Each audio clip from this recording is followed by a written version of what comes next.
Hello, this is Live Prepper, World of Joan here. And today I want to show you how to make a basic, simple wound cleaner for you to keep on hand. You know, we go to the store, we buy the triple antibiotics, we buy the camphophenique, we buy this, we buy that. And you know what? We've got to figure out how to save some money. That's just all it is to it. Cost of living is going up every day, you know, and I don't have enough money to keep spreading around. I got to figure out what to do. So what I've done, and you know, I probably should have done this earlier in the year, but I didn't. Basically, you just start off with your jar, whatever herbs you choose, and rub in alcohol. Now, remember to put the label on it. It probably takes about 2 months for all this to do. Now, I told you about plantain. Plantain is an antibacterial. It's one of the best plants there is. Like I said, they would chew it up, and then they would take it and put it right on the wound.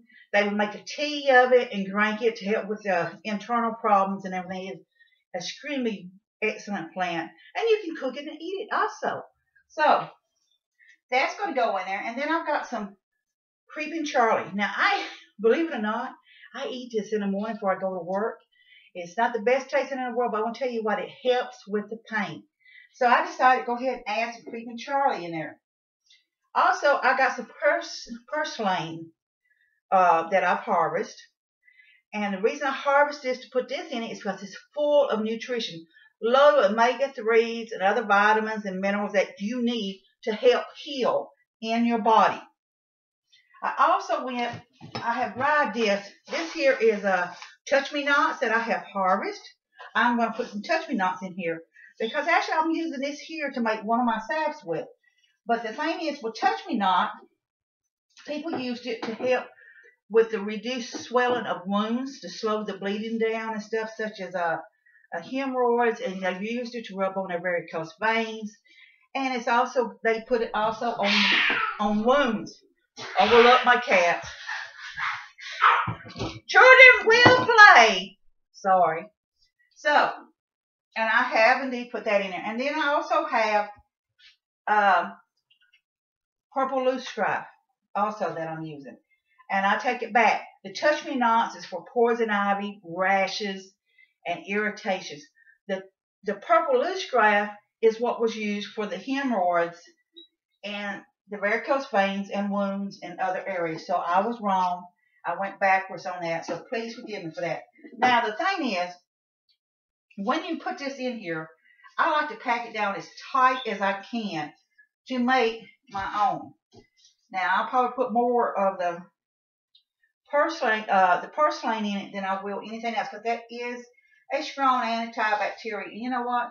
And I probably will be able to pack just about every bit of this in there because I want to pack it real tight. Like I say, you can see here how much I'm putting into this. I want to pack it down really, really tight because I want that alcohol to absorb into all of this and to create a very strong antibacterial wound healer for my, and also help with rashes, tick bites, mosquito bites, bug bites, basically. And if you're outdoors all the time, you're getting scraped up and cut up and scratched up.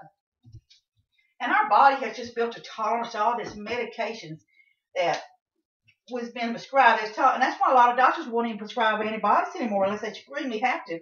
Then they have to prescribe something that's so strong because our bodies is just not accepting it. So here we go. I guess I'll add a little bit more of this in here. And then what I want to simply do is take my rubbing alcohol. I want to pour it in it. And I always leave about, you know, I say a ½ inch to the top maybe. Now I'm going to have to get another bottle because that is not going to be enough because I actually got a really, really large jar. And just push it down in here. And actually, like I say, it just about covered it all up. But I will add a little more alcohol in it. And I'm pushing it down, as you can see. And make sure you label it. And put rubbing alcohol. If you got kids in the house, make sure they know that do not drink this. And after about 2 months of all this soaking up, you're going to have your own wound cleaner. And again, this will do the same as as I showed you with this tincture here. Now, I showed you, look here at the color in this already. It's already starting to darken up from that. And this is what will happen with this here over the next couple of months. It will take all the minerals and the vitamins and the nutrition and everything will come from these leaves, these plants. And I will make my own wound cleaner that way. So, if next year, just, say beginning of the year, maybe when plants are coming out, or you've done dried some up, and your kids get scraped up, you get scraped up, make you some of this. Make you about 3 or 4 bottles. Get you some little spray bottles. Recycle. If you've got a daughter or friends or whatever, it uses a lot of little spray stuff to, body sprays and things. Ask them to give them to you, not to throw them away. Just recycle them and use them. And then you can carry that around with you.